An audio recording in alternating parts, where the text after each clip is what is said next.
What is going on, you guys? It's your boy, the Curiosity Carnivore here, and we are back with episode 145 of the video game therapy series, I believe. Yeah, I would say that I'm a curious person, but there also is there is some limit to the amount that not that I want to know, but that is effective knowledge, right? Because I think to be a true skeptic here, to really you know, I guess allow my curiosity to go to the extreme. You can question things, obviously down to the atomic level, but even down to levels beyond that are unknown, and then ultimately your knowledge kind of becomes pointless. So it's not so much that curiosity is a bad thing, but there's a certain limit to the amount that you would want to know.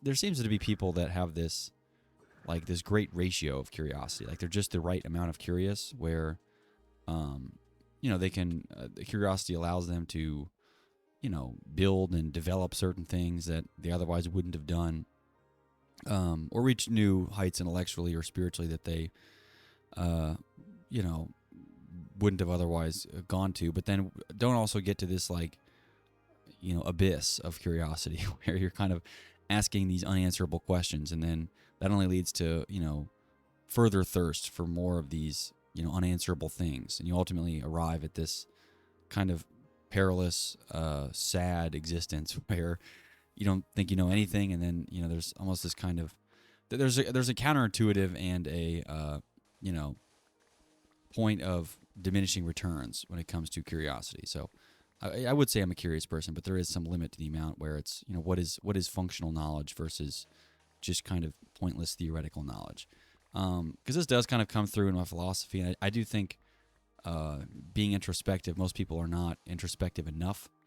Um, so they would benefit from a certain degree of questioning, about the things that they do and what they value. But there's also kind of a point where if you are a particularly um, a witty person, I suppose you could arrive at certain logical holes and things that ultimately don't really help you that much, right? They might serve as an argument, but ultimately, like, a good argument and a good philosophy, I think, are two different things. You can have a good argument for something and still not be a practical application of knowledge, in any useful sense, but it could still be technically you being curious and scientific, but more pragmatically you just being annoying. Speaking of annoying things, hopefully I can pivot into, I don't know, more less abstract topics. But like I've warned before about these smart devices, and I think it's fair to say that smart devices of any kind, so smart refrigerators, smart toasters, with the, I'll say, very rare exception, aren't just stupid. They are retarded. That's I think that's probably the fair word to use. And I'm also going to defend, and this is kind of a small aside on the word retarded. Medically, it used to mean people with severe intellectual disabilities, but that isn't as fun. And while I do agree that saying retarded is lazy, I don't think it's a like an intellectually like if I was writing a paper on why somebody was wrong about something, I wouldn't go in and call them retarded a bunch of times.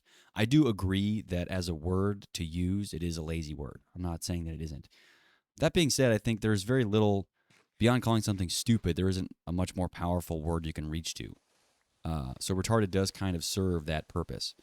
And again, I'm not defending the use, of the word rampantly. I do think it's an intellectually lazy word to use, but ultimately it does. It also kind of describes the affect of people that have come to use the word retarded. Somebody that uses the word retarded flippantly, like me, is lazy now because it signifies an exhaustion with with having to denounce and try to intellectually disarm the same stupid things you see over and over and over and over again. So it's like I've said again, time and time again, about how dumb smart devices are and why they're bad from a privacy perspective, even from like a craftsman perspective. Like, good luck making a a touchscreen UI interface that like is would satisfy any true craftsman, because truly they're not meant to last. They truly aren't. Like the user interfaces are all wonky. None of them make any sense. The electronics are buggy and break all the time. Obviously, this say nothing of the security or the practicality of it. Like a smart refrigerator, you know, um, it's all stupid. Like it's going to get hacked, and people are going to be putting porn and stuff on there. So it kind of it almost feels disingenuous, or at least misleading, if I just say, well, it's smart devices are actually not so smart. It's like, no, I think I'm just going to call them retarded, because I think that signifies my level of dismay with it. And I realize that that word is offensive to some people, and I don't care, but it also it reflects my attitude about things. It's like it's beyond stupid. It's retarded. So I am kind of in favor of bringing that word back, in the sense that it's something to reach for that's a little bit more powerful than than just like it is silly or stupid. It's retarded, and ultimately I'm not to someone that is tries to be more careful about their words, or at least trying to be more articulate with things. I do recognize and understand that it is a lazy way to describe something. It's just like describing it as like big. Like big compared to what? Like even learn like even very basic writing skills. You want to avoid very simplistic, reductive adjectives. And I'll say that retarded is in and of itself a reductive, simplistic adjective. But unfortunately, it's still quite you know poignant. I say there is kind of a touch to it that does have some power to it. So you can wield it with something that more so than you would with like the word silly or stupid or unintellectual or something. I mean, those words don't, to anyone who would be offended by the word retarded, that word wouldn't do anything to them. But using some highfalutin word, I think it's easier and perhaps more reflective of my true feeling to say, well, that's retarded, because it is that kind of lazy affect. Like I'm kind of done with this. Like this is just stupid. I can't even like the word. I don't have a greater word for why this is stupid other than this is retarded. So I guess that I kind of fall on both sides of that. Where I do think I'm not condoning the use of the word outright. It's not like one of my favorite words. Like fuck is a great word. I love using the word fuck. But retarded is less of that way. It's more of a it's more of a spice. Whereas fuck might be more of a an entree of sorts. I guess to put it in that, that metaphor, as words as food groups and things. Um, I guess that being said, I will kind of note a change. So my dumb intro today, I said I was a carnivore. I am trying a more carnivorous diet now. Generally, my diet was always kind of high in animal meats, but I didn't. I never noted too much of the importance of fat in our diet.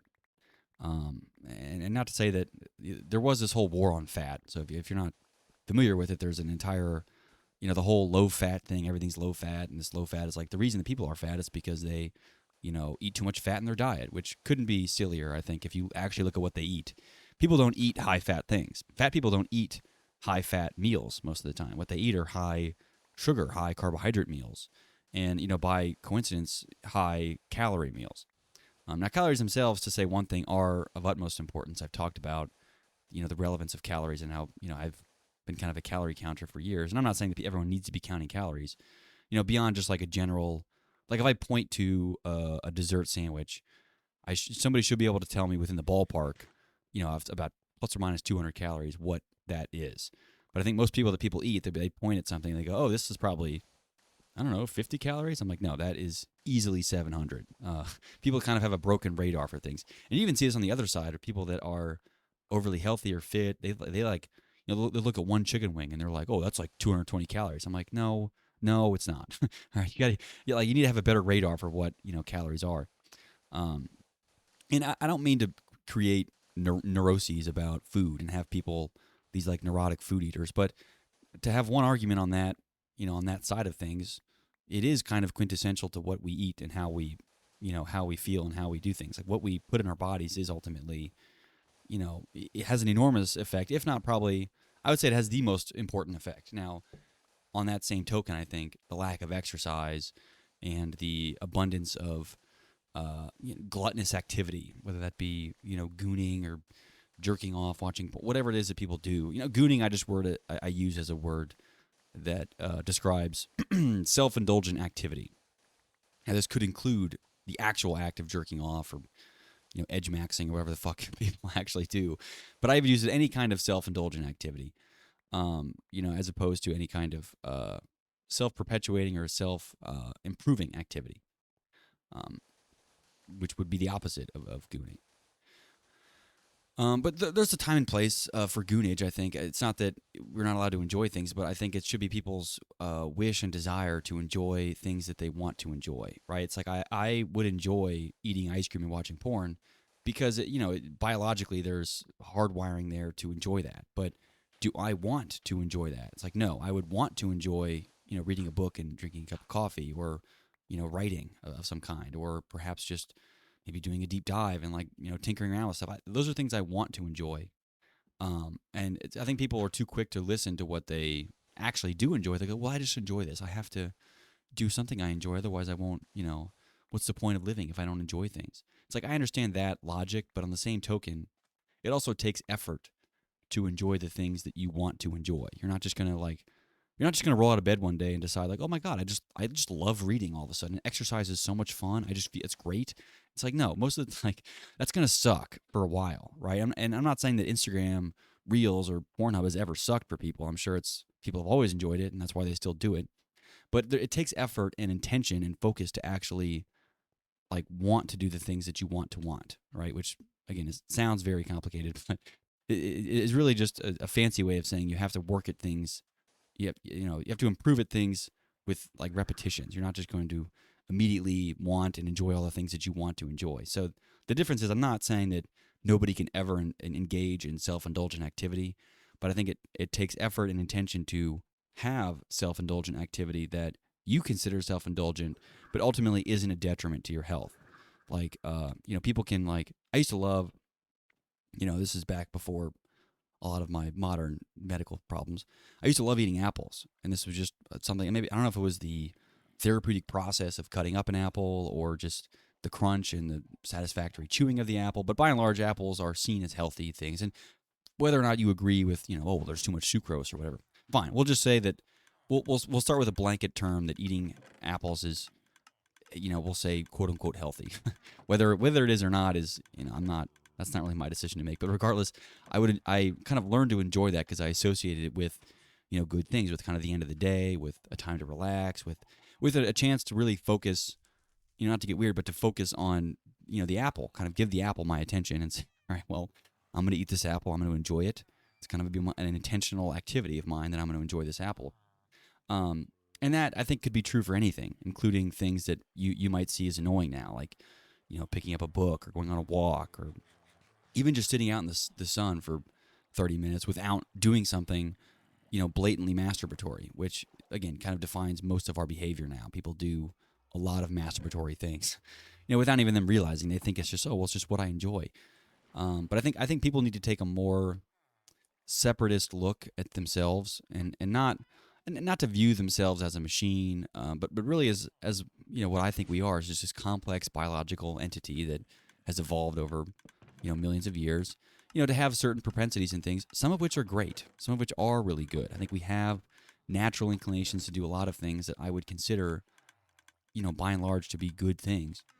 That being said, we also have a fair number of pretty obvious and, pretty disastrous shortcomings if we're left to it, aka drug use, obesity, even loneliness to a certain extent can be, masturbatory in a sense, where it's comforting to be alone. And believe me, I some people don't understand how great it is to be alone, but I relish in times where I'm alone, and there's nobody saying anything or no one requiring anything to me. There's something freeing about this nature of solitude, where there's no one looking after you. It's part of the reason why New York as a city is so great. People are like, what's so great about it? It's just it's dirty, it's smelly or whatever. But the main thing is no one gives a fuck, and I mean that in the most serious way possible. That no one cares what. Nobody's paying attention. No one's bothering to jump down your throat and see what's going on there. What's going on there? Whereas if you're in a small town or even a different city, there's judgment almost. New York has transcended this area of judgment where you kind of have to assume that no matter what is wrong with you, there are 40 people with a hell of a lot worse problems, on every corner. So it's not even really it's not a place to absolve your sympathy per se, but at the end of the day, no one gives a fuck what you're doing. No one cares what you're wearing. No one cares where you're going or who you're talking to or how important you think you are. It's, it's that quote like, you might be CEO of your building, but at the gas station, you're a nobody. Well, in New York, no one really cares if you're wearing a suit, if you look important. It doesn't matter. Like you could be, you could be the next victim of a, random, homeless stabbing or something. It doesn't matter. Like you're just there. You're just another person, kind of another, another cog in the machine, and not a cog in the machine in the way that is depressing. It's like it's freeing in a way, and that's true of being solitary in general. I think that's why that's kind of what I associate with New York is this sense of like social solitude where you are technically around a lot of people and people that are all doing things that are all important. Maybe you're involved in some of these things or maybe you're not, but ultimately like there is a certain sense of like, well, it's just you. Like no one's really no one's looking out for you. The government's not there to help you if you have trouble. Like you're just kind of on your own. And some people do well in that environment and some really hate that, because it is kind of this this scary place to be, this liminal purgatory where there's no one looking after you. It's just you and whatever skills or problems, ambitions, good and bad things that you have. That's all that's there.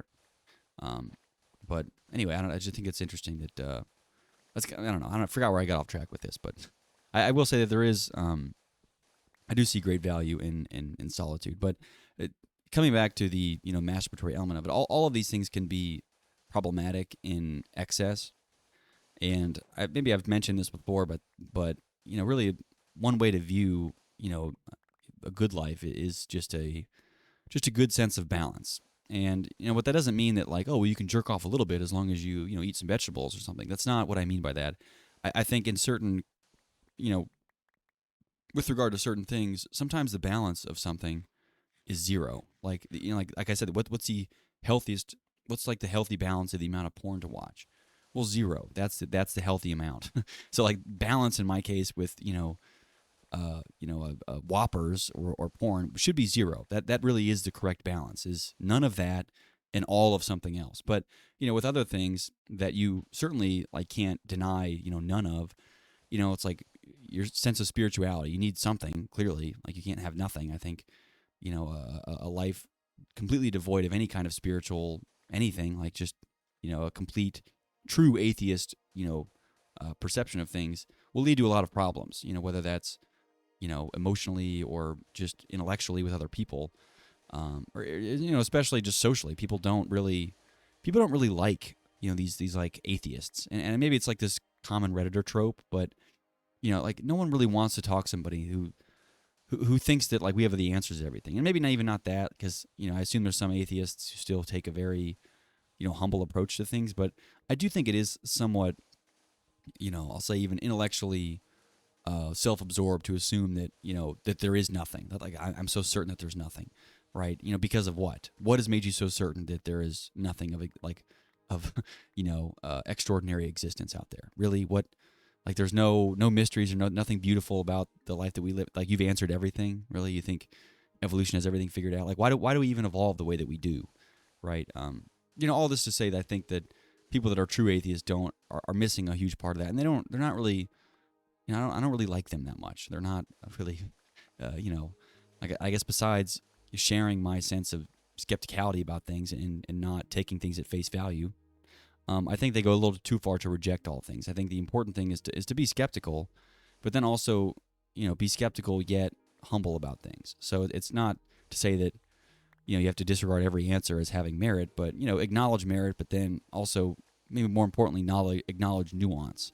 Because that's often forgotten with things. Like once people just assume that because there's merit to something, that means that like inherently there's less nuance. It's like, well, no, there's merit to this argument, but or this statement of any kind. But to say that is not free from nuance is a problem. A lot of times, things that have the most merit also then have the most nuance, right? Even like on hot button political discussions, there are certainly things that like. There's lots of merit, even something like the First Amendment. Okay, the First Amendment, is the right to free speech. Like, there's certainly tons of merit to that in terms of any kind of functioning society, democracy, or even an oligarchy or a monarchy. Like, you still need some kind of, some kind of sense of free speech. I don't think any society can survive, or live without that. At the same time, there's an enormous amount of nuance with that entire discussion. So like, almost the importance is almost proportional to the amount of nuance involved. But people want to be absolutist about things because it's easier and it's, it's simpler intellectually to not acknowledge any of that and just say, well, like, you got to be able to say whatever you want, whenever you want, no matter what, to whoever. It's like, all right, okay, surely there are places where that might not work. Like all the time, you can just say whatever you want to anyone all the time. Like, can you go around threatening people all the time? It's like, okay, on some level, you have to allow some degree of threats. And I, maybe use that word loosely, like what a threat is or something. Or what people might consider threats. Maybe they're not true threats, but they're considered threats. But at the same time, it's like if you had a society of everybody running around threatening to murder everybody else, like A, there's that threat almost means nothing anymore. But then B, it's like, well, then what, there are certainly problems with that, because what if someone actually follows through with a threat? Then, we're left with a body and threat. And it's like, well, we had the threat and now we have a body. And now it's like, all right, well, we missed that. And then other people take us too far to say like, well, you can't say whatever you want. You have to be able to say within these confines. I'm like, this is really like the important discussion really is to be had. It's like, what are these gray areas and like, where are they? But this discussion is often not like, no one wins in this. It's very much like a compromising discussion. People are like, well, I would say this is, this is here. Like, you can only threaten people, when it's, you can threaten in a sarcastic manner only when it's obvious or something. But then, again, there's just so much nuance with that. It's like, well, obvious to who? The dumb fucking idiot, responsible for... Because I even have, like... And I even should probably post this all over my fucking YouTube channels. The entire thing is... My entire online existence has an air of sarcasm, right? Or, satire, or being a satiricist or satirical in some way. So, like, it's not to say that I've never said anything genuine, or that I don't want anyone to ever take anything I say seriously because I'm being satirical. Now, legally, yes, I'm being satirical. There's nothing serious about anything that I do. But at the same time, I want people to really view it for what it is. This isn't meant to be a serious intellectual show or a podcast, or necessarily like a comedy thing. It's like I try to be funny sometimes, but not all the time. And it just depends on the context. Like sometimes I'm trying to be funny, sometimes I'm trying to be, thoughtful and really think about things. It's like I don't, without like spilling out my things in advance and prefacing every sentence I say with like, well, here I'm being serious, 60% and satire 40. It's like I'm gonna say what I want to say, and it's kind of up to the viewer to not be, excuse my language, retarded with how they interpret what I'm saying. And again, and this kind of even goes back to the whole like, well, that's stupid thing.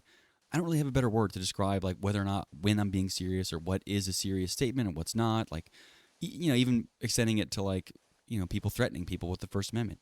When is it a satire threat? When is it, not? If I could say, I can't wait to assemble my giant, balloon water gun to then, shoot the president or something. Like saying that is like obviously like stupid and funny because it's like, well, it's, I don't have a giant water gun. And I'm not actually threatening anybody. But then it's like, well, if you take that literally and you're just an idiot, then yes, of course, this is a thinly veiled threat. It's like we have to extinguish. And it's like, that's obviously not the way to do this, is to police things down to the extreme and say like no kind of even satire threat is allowed. Clearly, you should be able to do things in a satirical manner, even for comedic purposes, or even at the argument like, well, it's not funny. Like, you can't say that because it's not funny. It's like, well, you don't know what's funny to who. It's like, that could be funny to me and not to you. They're still like, I'm still should be allowed to say it, even though you don't find it funny. I find it funny. That's not the point. The point is that somebody out there might find it funny. And I'm not saying that like, if somebody's not going to find it funny, you can't say it. It's like, well, all right, then good luck saying anything, because, there's many things that people find funny that I think are stupid, but I still like have to reserve their right to exist. Regardless, this whole discussion kind of boils down to just the proportionality between, importance and nuance. I think the more important issues often are too like the more nuanced. How do I even do this? That's good. So I don't know. It's just people don't often like having nuanced discussions because, and I'll even defend them there, they're boring, right? It's like trying to compromise on, with someone you don't like about something that you care a lot about is not a fun discussion to have. No one's looking forward to arguing with somebody about something that they think they're right on and don't want, like, for their discussion. And like, if it was up to me, you would get it, right? You would understand what I mean when I say that there's context and there's nuance, even with like my usage of the word retarded, which again to some people might be a blanketly offensive term that I should be canceled and deplatformed and neutered or something for saying a word that I don't find that offensive. And again, I have my own reasons for why I use the word, and I described them earlier. But many people aren't interested in having that kind of discussion. They just want to say, well, here's what I feel about this. You should feel the way I do. It's like, okay, well then fine. Here's how I feel about it. You should feel the way I do. It's like, who's to say who's right? And then he's like, well, more people agree with me than they agree with you. It's like, well, who's to say? Do we take a vote on the word retarded? Are we voting on that? It's like I don't. That's not really the way things work. But people are often too quick to say that they want that they're not quick to want to engage with nuance on something. It's not fun for people, and I get that. On some level at least. But anyway, I don't know. It is an interesting discussion. I was thinking about this earlier. And this kind of just popped in my head. I thought it was funny. But because there is, and this will be a topic that is, I guess, confined to America and all of, the United States of America. Sorry, not North America, the U.S. I suppose. But I was thinking about like, we often hear from people that many would call out of touch, and I think people know what I mean when I say they're out of touch. They're just people that don't really understand, the ins and outs of things. It's like, well, if you're homeless, just buy a house. It's like, well, okay, you're an idiot. You don't really. There's a lot intellectually you don't understand, but I think there are certain people that financially out of touch come from what I now affectionately call the C-suite states, meaning that they're states that are associated with people that end up in the C-suite or just in general have that like authoritarian or just like holier than thou or just I'm kind of superior intellect state, however you want to think about it. I just call them the C-suite states, but it's funny that they all kind of correspond with states that you would imagine people that are a bit more snobby and privileged come from, and that is Connecticut, Colorado, and California. Which if you grew up in any of those three states, maybe you know what I'm talking about. But there is kind of an air of wealth and almost undeserved wealth or just nepotistic wealth that comes from those areas that results in a lot of these frankly with out of touch people that just don't get the daily ins and outs of people, and they don't really understand that there's a lot more to their viewpoints than they might see. They might say, well, it's good that people are less homeless. Like, all right, well, clearly there's some nuance with like why somebody's homeless. Like, am I going to sit here and say that every no, there's not a single homeless person that like deserves it?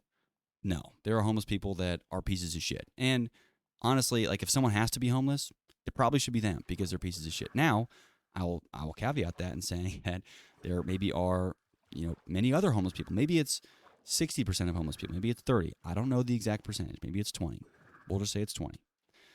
There are 20% of the homeless people that genuinely didn't really get themselves into that situation. They had a collection of very, very bad events, decisions outside of their control, maybe medical problems, maybe a libel lawsuit, or who knows how people actually end up in these predicaments. But regardless, we can't treat 100% of homeless people as these like victims of their circumstance. Some of them are pieces of shit, and and like, honestly, like if I were to be frank, if I end up homeless at some point in my life, it will be my fault. Probably it'll be my fault. Without, and even so, even if it wasn't, say like there were a lot of circumstances outside of my control, I will still be quick to say, you know what, it's still my fault. Like it's almost because I'm an idiot. That's there's many things that I did that were not financially prudent. I made a lot of dumb decisions, but I think absolving somebody in a bad situation of all of their decisions is clearly not the way to go. But by the same token, some people are like, well, if you're homeless, like rot in hell. It's like, all right, well, clearly there's a middle ground of sympathy that we have to have. Sometimes people, are simply just victims of their circumstance and, genuinely did get fucked by, whatever, the world, society, whatever. But, at the same time, there's also people that kind of maybe deserve what the fuck their problem is, and celebrities, of all things, I have very little sympathy for, because if you ever were in a position where you had millions of dollars and you squandered it, that's on you. Maybe you only get one chance. Many people don't get any chances. So the fact that you got a chance at all to have $1,000,000 and you ruined it, I don't feel bad for you at all. So I really, like, that's one example where I do kind of cut nuance out. And I say, if you were ever somebody who had a gajillion dollars and you lost it gambling or being an alcoholic, I don't really have that much sympathy for you, because most people don't ever even get that chance to have all these resources and the money and to squander it. Like, you had the chance and you squandered it. And maybe you learn from it. Maybe you're a better person, whatever. But regardless, have less sympathy for you than someone that was never given that chance, right? Someone that was always poor, grew up in a trailer home. Like these people, I would have more sympathy for than, some celebrity that fell from grace, because they called somebody a retard. Um, whatever. That being said, still, even as someone like me who's not a celebrity by any means, I still wouldn't really feel bad for myself if I was homeless, only because I know and I'm familiar with my situation and the decisions that I made. And sure, I would say by and large, most people would probably agree with my decisions. But again, I think there's enough, you know, skepticism I could have about even my own choices that if I end up destitute and homeless, I can safely say that there were probably decisions I made that led to my downfall. And through whatever way, you want to justify it or however you want to apply this at the legal standard, I, quote unquote, deserved it, to put that way. But many people are quick to just say, well, there's nothing's ever their fault. It's like clearly somebody has to take fault for something. Somebody has to, because it's like even suppose we have a C-suite executive that makes a decision to lay off, you know, 80,000 people or something like that. And someone's like, well, if I were in their situation, like, and you were, being pressured by stakeholders and, what else are they supposed to do? It's like, they're just making the decision best for their company. It's like, okay, well, fine. But still, like, someone has to take the fault. Like, that has to be somebody's fault. And in this case, it's their fault. And part of what I think AI is going to begin to do if we don't, I'd say collectively if we're not putting enough thought into these systems, is it's going to absolve anybody from blame. They're just going, well, it was the AI, and it's like, well, who made the AI? Well, like the collective internet kind of made it, and it was just kind of everybody, and it's like we're just kind of, it's like, no, somebody needs to put their fucking name next to every stupid AI output there is, like Justin, Smith is responsible for whatever comes out of this. And I don't care if that AI pulls the nuclear codes, it might as well have been Justin Smith. So, Justin Smith, it's your fucking fault. I don't care if you just, sent him if you sent the, ChatGPT a stupid text and it ended up doing that. We need someone has to take the fall for this. Someone needs to be responsible for things. And part of what I see AI doing is absolving everybody of responsibility. That way, no one can be responsible. Even now, like the CEO of a company does something horrible, we found out that Exxon is dumping I don't know, shampoo into a lake or something and screwing all the ecosystem up. We can still look at the Exxon CEO and go, you know what? Fuck that guy. That's the guy that did that. It's his fault. He's the fall man. Like, fuck him. He should be fired. And maybe they will fire him and put some other puppet in there, but not like that's going to make a difference. But at the very least, we still have like the catharsis of saying, that guy's a piece of shit. Fuck him. He fucked it up. Which, again, to our primal instincts, I'm not saying it even helps anything, but at the very least, it satisfies a primal desire for revenge, where it's like, all right, I think this person's a piece of shit. Everyone agrees with me. They did something that's a piece of shit. They should be punished. They lost their job, whatever. Even if they're making millions of dollars and they go on to be CEO of Chipotle, it doesn't really matter. At the very least, we still have like some satisfaction in saying we put this guy to justice, even though there's an argument to be made that that's very little, there's very little actual justice happening when when a CEO gets a termination, agreement for $50 million because they get to not work and get $50 million for not doing their bullshit job of polluting lakes, which is a job. It's just like you're essentially a face that people hate. That's kind of your job, is to be hated, which I guess is fair if it's worth $50 million. And some people it is, but I think people should value their integrity more than that. But whatever, that's besides the point.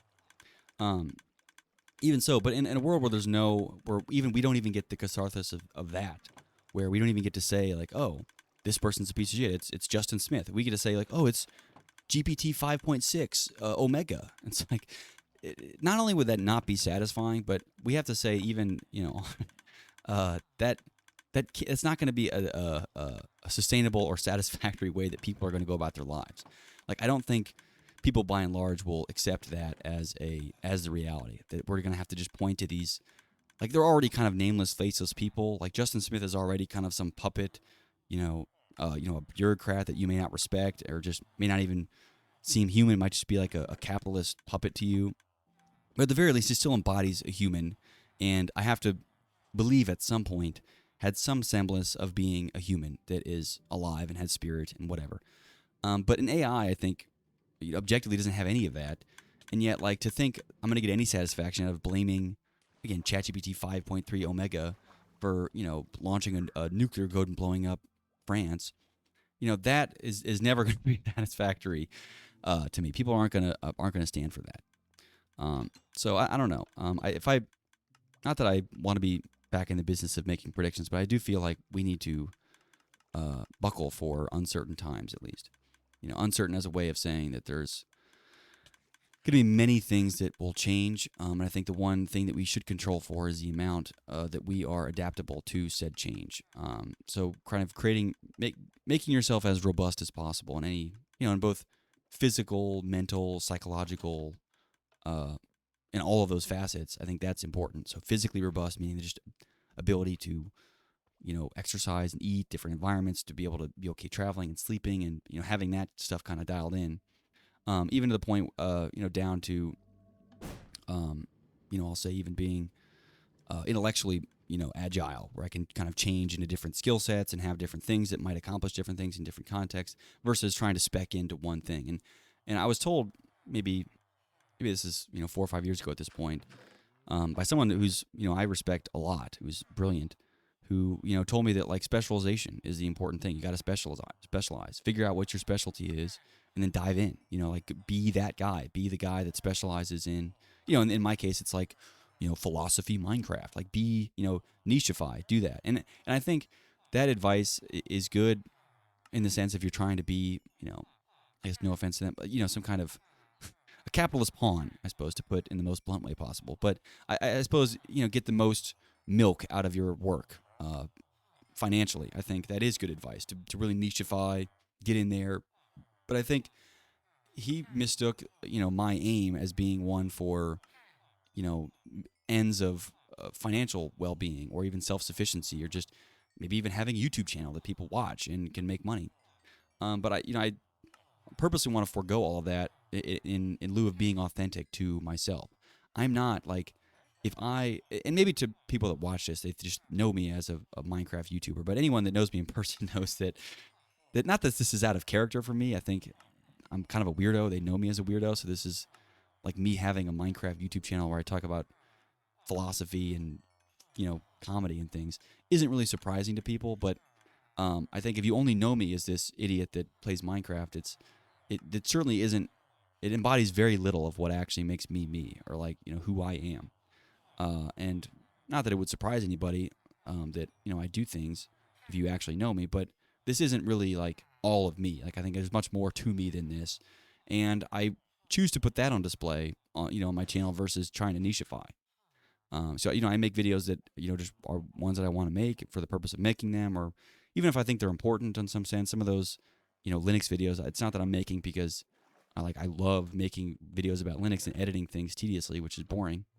But I think it's important that people know, and it's important that I at least try to put my knowledge together in some kind of video. Again, even if no one watches, I don't really care. Um, Now I could try to go harder and try to nicheify and really get money out of my audience, but that kind of goes against the whole ethos of Linux to begin with. So why the I do that? But understandably, I know from a financial perspective, I can't. There's very little I can argue with him about. But I always kind of chose this generalist route, and I'll say financially, I've been punished for kind of you know pitching myself and being a generalist. I kind of want to be a generalist. I don't want to be seen as someone that has this niche or is an expert in this field. I'm not an expert in this field because I don't even know that experts themselves really can even hold that title anymore. Because even I'll go talk to like a quote unquote expert dietitian or an expert doctor, and they're fucking morons, and it's not even by an expert's take. And maybe you say you have to be an expert to like dethrone an expert. So I can't sit here and say yada yada about diet nutrition. When someone they went to school, they're a registered dietitian, they like have all these credentials. But at the end of the day, there's still also some sense of like, well, what actually works and what doesn't. It's like, okay, well, you're a dietitian, you're surrounded by fat people in your clinic all the time. Clearly, whatever diet they're on is not working. I, on the other hand, am the opposite of that and am in excellent shape compared to all of your other people. I don't know that I want to really take your advice. It's like also like I'm not. You're a fat doctor. Why would I take your advice? It's like that you're supposed to be promoting health, and you don't look like it at all. So it's like I'm not saying that you're not the expert of things, but even if you are, it's like are you applying the knowledge that you have?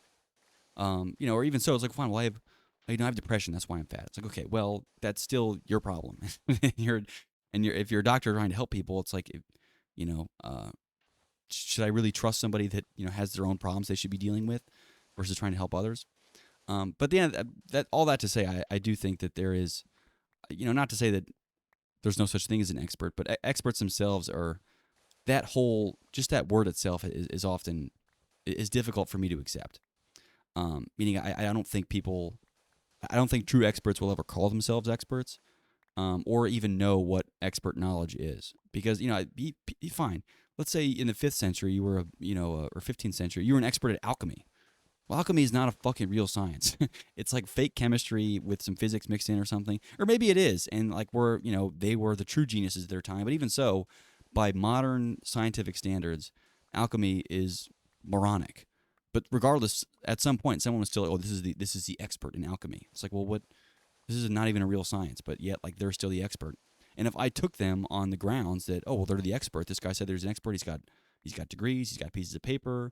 Even if he has clients that say he's an expert, that's even just taking that and running with it still, puts a lot of faith into something that I'm not sure you should be that trustworthy in. And not to put, medical doctors and dietitians in the same boat as, alchemy, but just look around. I mean, people are sicker than they've ever been, fatter than they've ever been, sadder than they've ever been, more lonely than they've ever been, and we could point to many things that are responsible for this, namely food, food supply, the water supply, advertising, technology, the destruction of family. These are all things that I would say are responsible for that. So I'm not saying that's doctors' advice alone, but regardless, whatever they're trying to do to ameliorate the problems that we have as a society are not working by and large. And the few things that do work are individual people that say, hey, I deleted TikTok. I stopped watching porn. I stopped doing this. I made it an intentional thing to see family and friends. I made time for my hobbies, and I engaged in, the dreaded quote unquote self care, to take care of myself. These things work. I'm not an expert, but these things work, and that's kind of the same thing that I can even say about things. It's like I'm not an expert dietitian, but I can also say, having someone that has eaten and has been more unhealthy and more healthy, some things work and some things don't. And some of that's a matter of you figuring out for yourself. So if you leave everything to an expert, you're going to be at the whims of other people your whole life that may never figure it out. It's like it's not that, it's like you're kind of absolving responsibility, which I don't think is the good way to live a life. I think there is, there's obviously merit to, not over specializing and having certain skills that you do and certain things that you pawn on to other people, or certain things that you entrust in other people. Again, maybe diet's my thing, but then, fixing a car is your thing. There's things that I don't know about fixing cars, and I won't, because that's not my thing. But again, having kind of the people that can do certain things that you trust, in their niche, is important. But like, meaning that you don't have to do everything yourself all the time. I'm not saying that everyone has to be 100% self-sufficient, but in general, people, I think now, again, unless you've made an intentional attempt to be more self-sufficient, I think society and the educational system, it all kind of lulls you into a state of dependence. Like, you're dependent on things. You're dependent on technology platforms. You're dependent on Windows 11 making the right updates. You're dependent on Google being up and running. Like, if Google was down tomorrow, how many of you would be running around, oh my God, my Google? Nothing would happen to me. Nothing at all. Like, there was a huge outing. There was an enormous outing with AWS the other day. Someone pushed AI code and it misconfigured an S3 bucket or something. I'm not really sure the specifics of what happened, but I didn't even know until 3 days after. And not because, I'm some giga chad that, knows how to configure that. No, it's because I do my own shit. I run my own server. It all runs on my own hardware. If it's down, I know why it's down. I'll fix it. It's like, yeah, I know my car's broken. I'll fix it. It's my thing. But at the same time, people are almost like relish in this like ability not to be able to do anything for themselves. It's like, well, it's not up to me. It's like, well, that's beyond moronic. Do you understand? Like, absolving all of your own, like, putting everything off on somebody else is not the correct way to live. I don't think it's a good way to live. Now, again, there are, like, I can't do everything myself. I have to outsource something. But, have you thought about what you're outsourcing and who you're outsourcing it to, and what the motivations of the said person you're outsourcing to? It's like, I trust John, who's an Amish guy or something. This is hypothetical. I trust, Amish John to make me butter every weekend. I trust he's an Amish. I know his family. He makes butter. He's been making butter forever. He's my butter guy. If I have a question about butter, I'm asking John because he's the Amish guy that makes butter. I trust him. He trusts me. I know him. Google. Google manages my email or something. It doesn't, but manages my email. Do I know him? No. Should I trust him? No. Do I know his motivations, his aims? Do I know anything about? Do I know his family? No. Is he real? No. Google. It's not a real person. Like, why am I trusting them of all people? Like, I have a good reason to trust John because I could see him. If worse comes to worse, I could strangle him. I could blackmail his family. These are options I have with John because he's a real person. With some giant nameless, faceless corporation that is worth $5 trillion, what do I have against them? Nothing. I have no leverage whatsoever. I have no bargaining chips. If Google decides tomorrow that they will require a photo of your penis or vagina to operate their Google service, how many of you would have to do that? A lot of people would have to say, well, I don't really have a choice. I either get to use my email or it's like I think people don't realize how at the whims of other people, and not even other people, other nameless, faceless entities that don't operate according to like human or individual person logic. Like if John poisons my butter, I have to imagine there was some reason or some thinking that John poisoned my butter. Maybe he did it by accident. Maybe his wife did it. Maybe his kid was mad at me, or there's maybe all kinds of reasons that I could pinpoint, and we could investigate why John poisoned my butter. But if Google requires penis photo verifications tomorrow, other than getting mad at Sundar Pichai or whatever the fuck his name is, who's just again another kind of puppet just that's going to sit there and get yelled at, who the fuck am I supposed to get mad at? There's no family to blackmail. There's nothing I can do about that. I'm fucked. It's over. And I think with many, many things, people it comes down to that. Like with food, if like you don't have cows and stuff to eat, and the grocery stores start selling you plastic cheeseburgers and you have to eat them, it's like you're fucked. There's nothing like you don't have any control over that because you've made no effort to make this an autonomous thing for you to control what you're doing. Or even at the very least, for you to entrust something that you need to someone else that you trust, like John, who makes butter. Like I trust John to make butter because he's made butter for me. I help him out.